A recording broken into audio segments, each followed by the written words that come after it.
Arabako metaleko bigarren greba eguna egin dute gaur.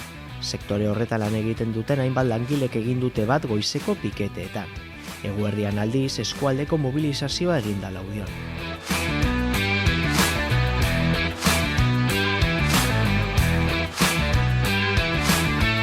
Ari garena aldarrikatzen greba honekin da batez ere hitzarmenduin bat, Arabako metaleko hitzarmenduin bat, 25 urtetan zehar egonda baituta, eta uste dugu orain gontan daukagula aukera negoziazio erreal bat egitea, eta horretarako pizka gaude.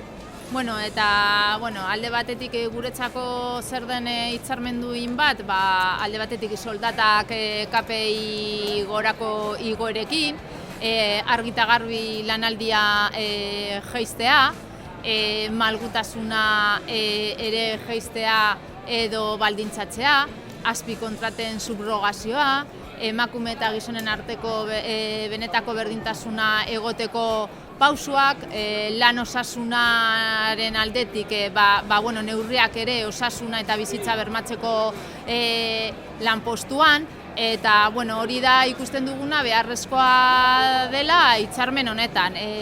Lan baldintzak eta biziduin bat bermatzeko ezin dugu permititu egotea Arabako metalan langileak naiz eta lan bat eukita pobreak izaten jarraitzea. Bigarren egunean gaude eta pasaden astekoa eta gaurkoa balorazioa positiboa da. Uste dugu indarra dugula eta ikusten ari gara enpresatan eta poligonetan greba aurre ateatzen ari dela, eta momentuz balorazio positiboa.